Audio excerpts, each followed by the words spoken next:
you all released your self-titled third studio album, Fifth Harmony, got to co-write a little bit and really put your voice into this album. What was the goal? I feel like the goal was to have our most authentic piece of art that we've had so far.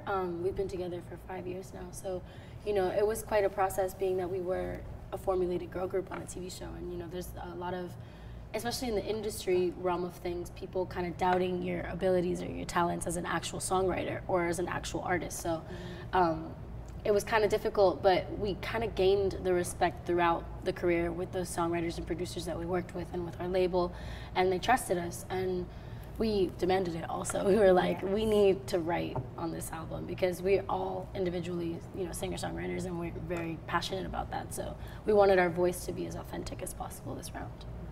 What was the message that you all were trying to convey that was different from 727 or Reflection?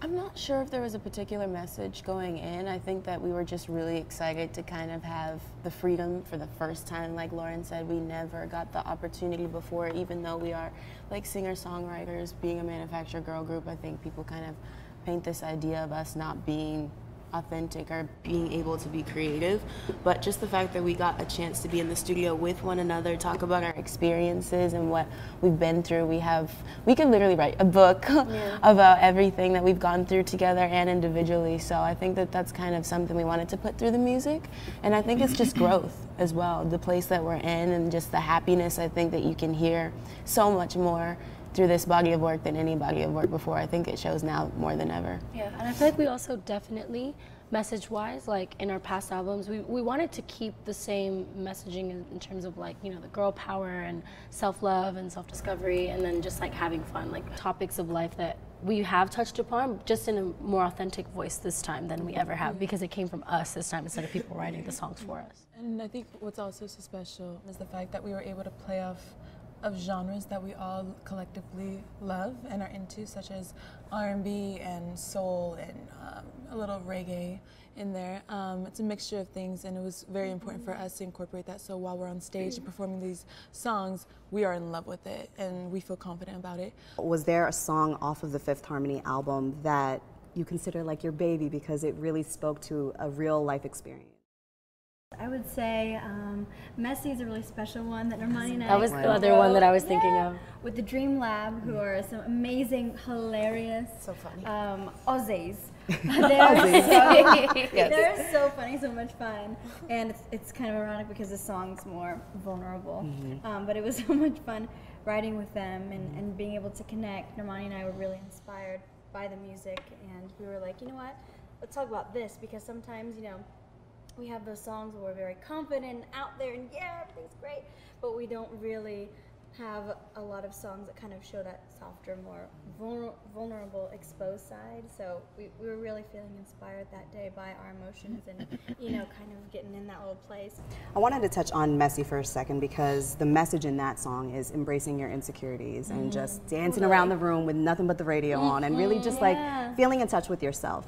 You guys are always on the road, hustling and bustling. How do you find the time to really connect with yourself, especially being in a group? Yeah, it's a conscious effort. I feel like it's like you can't, because I find myself getting caught up sometimes where like a week has gone by and I don't, like it's just like wake up, work, sleep, wake up, work, sleep, wake up, work, sleep, wake up, work, sleep, and I get kind of caught up in that, and I'm like, wait a minute, like I need to breathe. Like I like to read books, I like to listen to music, I like to like really loud on a speaker, not even like earbuds, like in a speaker, like filling the whole room. For me personally, it's like as simple as calling my grandma or my dad back at home and just having like an hour conversation about whatever it is that I'm going through, because it is like really hard being, caught up and being in the limelight, and especially because, we're public figures and we've been doing this since we were like 15 years old. So I think that for me personally, there has been times where I'm like, oh damn, I don't even really like recognize myself anymore. I need to get back to remembering who I am.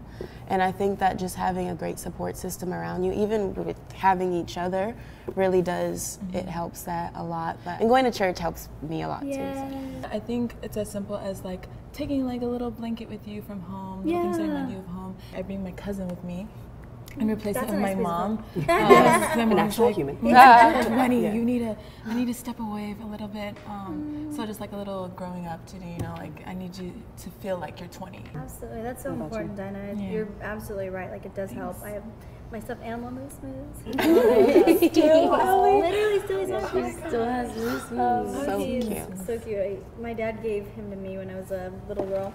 And I've kept him with me throughout everything in my life. Like, and he will not ever be in a suitcase because God forbid something happens in my suitcase. I can't lose him. So I have to keep him. Should have brought him to the round table. I know, right? He's sleeping. He's nap, guys. He's resting. But I love when we have a break. Just going home is so. I don't even know how to really describe it. So euphoric and therapeutic and so relaxing. And there's just nothing like being surrounded with your family members who just love you and adore you for who you are and who really know you for who you are. When you guys are working, like Lauren, you said you wake up, work, and then go to sleep. What's a quick fix for those days when you wake up and you just feel a little off? Breathing exercises.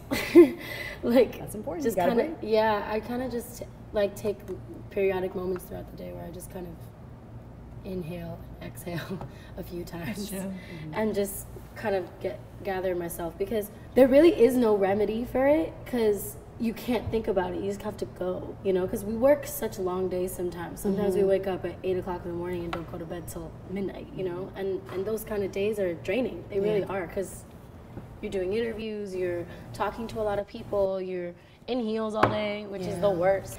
So yeah, it's tough, but breathing it out and texting people you love. I feel like it's also super important that you like read some really motivating quotes in the morning. I've been doing that a lot lately, where you just like sit back and you just like, wow, this is my lifestyle. Like look back at when you were 15, 11 years old, and you're like, how did I get here? And then you just start appreciating it. And then you just gratitude most definitely is so important. So it's been 5 years since the X Factor, and I feel like, you know, there are so many industry lessons to be learned within that time frame. Girl. So can you drop a gem that a woman or like another female mentor has given to you that you've taken with you on this journey? Okay, so Dina LaPole, she's our Amen.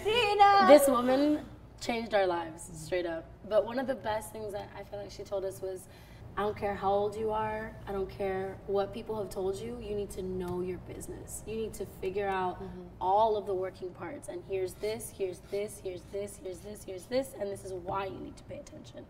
She took the time. Read your contracts. That is like one of the most important things about this industry. There's so many sharks out there looking to Makes you understand it. looking to tear you apart, and it's like, it's really sad because I've seen a lot of super talented people get swallowed by their contracts, and it's so sad. It's horrifying. Because it's like it's like they suck the life out of them, and then once they're dry, they're like, okay, cool, moving on to the next one, you know? It's a Disposable. cycle. People are disposable. Yeah, it's not just all glam and get on a stage. Like, no. There are a whole so business. many moving parts, and it's a corporation. Like, it's literally an industry. So. Absolutely. That's about you, amazing Allie? advice. What pieces? Just take in every moment and enjoy it. Breathe. And then also just trust God through everything, because it can be really, really crazy and really hard. And you see a lot of things in this industry that are horrifying. And there are things that have happened to us that are really just horrifying at the end of the day.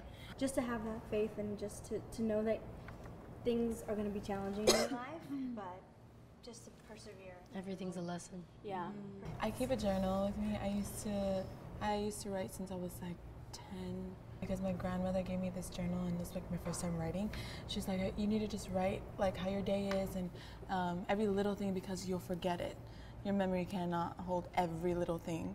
So it was funny because during X Factor we bumped into Kelly Rowland, and she mentioned the same thing, and I was like, oh, I do have a journal. She's like, it's necessary that you guys all write down what's happened throughout your day, because it becomes all such a blur. Yeah. And she was saying how like she kind of regrets not keeping those memories or like documenting them. I've kind of held on to that because every little moment counts. And for me, I want to remember those moments. I want to remember how I felt. I want to remember what was going on in my mind. And so that one day when I look back, I'm like, wow, I went through all this. And it's not just documenting on social media, it's an actual conversation with yourself. Exactly. That's the most important awesome. part. I would say also Kelly Rowland. She just told us how important it is to take pictures and to document, you know, every single thing that you go through because it's too good.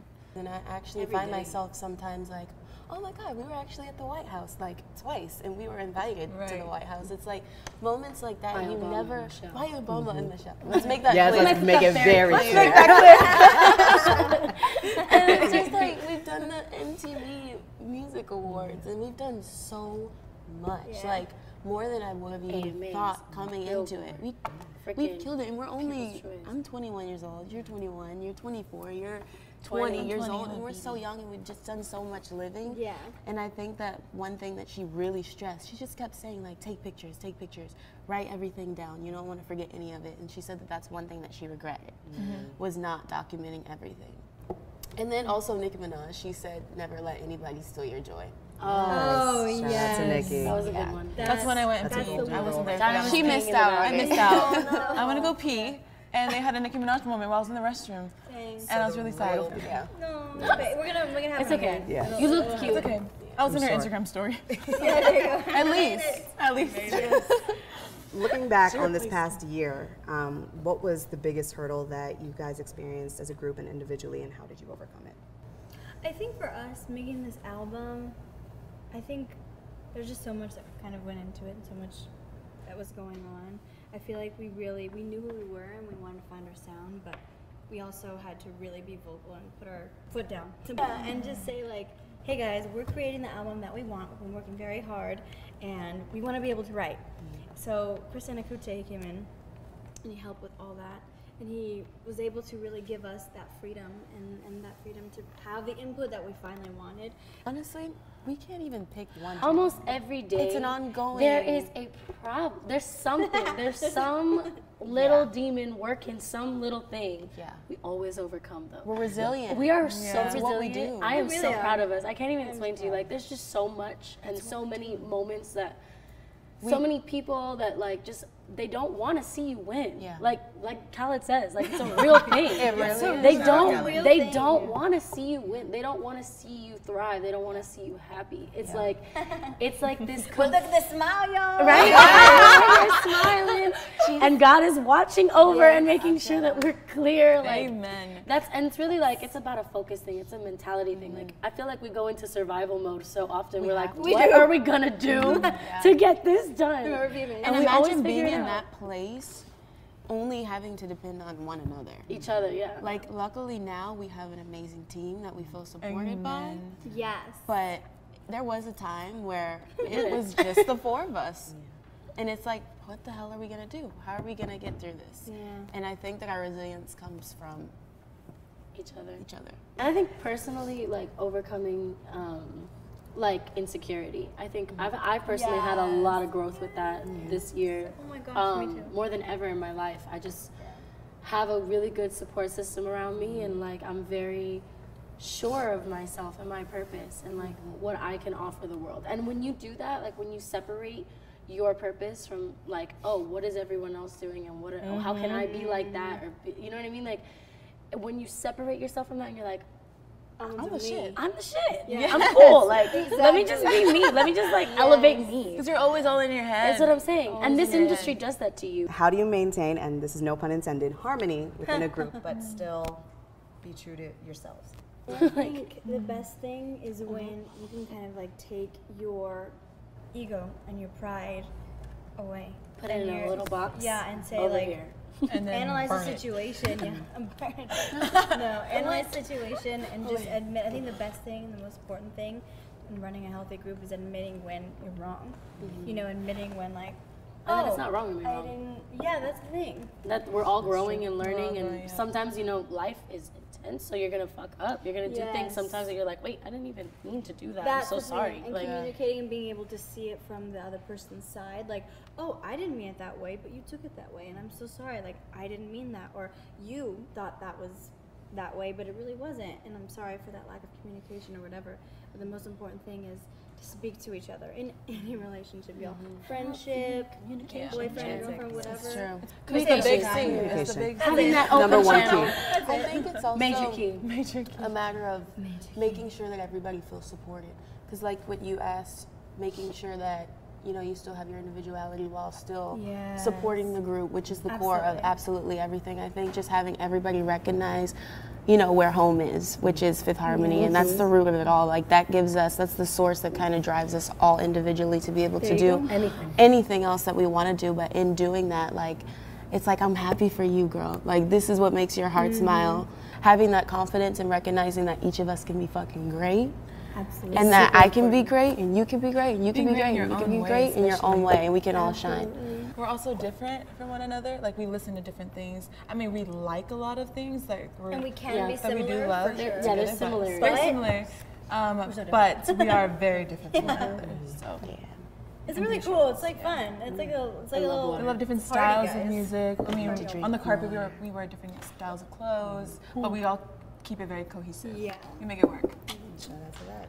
Well, shout out to you guys. Oh man, I ran out of Oh, water. mine is kind of. Me too. I'm with you. You want some? Give me a little bit, just for the cheers purposes. Thank you.